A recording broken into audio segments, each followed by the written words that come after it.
Sa showbiz saksi, tutol ang ina ni Charis sa pakikipagrelasyon ng kanyang anak kay Alisa Quijano. Pero itinanggi ni Mami Raquel Pempenco na may alita sila sa pera ng international singing sensation. Saksi si Nelson Canlas. Ako yung tomboy, pero sinunod ko nanay ko.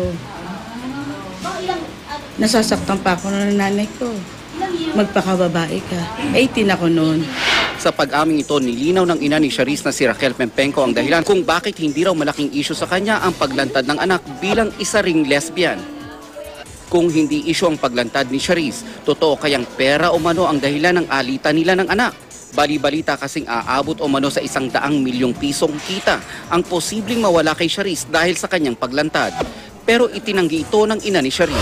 As long na hindi hinihingi sa akin ni Charis ang tulong ko, hindi ako nakikialam. Sino po may hawak ng finances ni Charis? May business manager siya dun sa Amerika.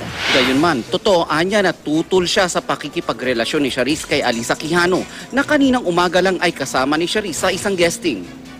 Iba na yung inspiration mo nandyan.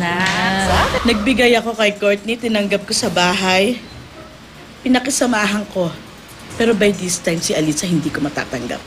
Si Alisa, ang isang kakompetensya niya sa pagkanta, alam ni Charis yan.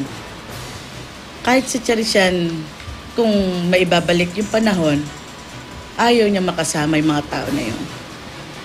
Pero ang kinahinanakit ko lang, bakit ngayon? Yun ang pinagmamalaki niyang dun siya masaya. Ayon pa kay Raquel, mula raw nang tumungtong sa edad na 18 ang anak ay hindi na niya pinakikialaman ang mga desisyon nito mula sa pera hanggang sa usaping personal.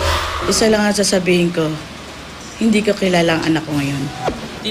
Ang kapatid ni Charis na si Carl, hinihintay na lang daw na magbalik at makipag-ayos sa kanila ang kanyang ate. The more na pilitin mo yung isang tao na the more lang siya magpupumiglas eh. So, hinahayaan namin siyang gawin yung gusto niya para siguro the next time na bumalik, hindi na niya kami masisisi. Tumanggi na si Charis na sagutin ang mga bagong pahayag ng kanyang pamilya.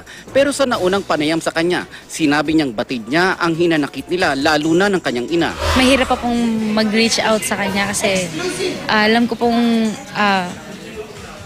in pain pa rin siya. Nelson Canlas ang inyong saksi.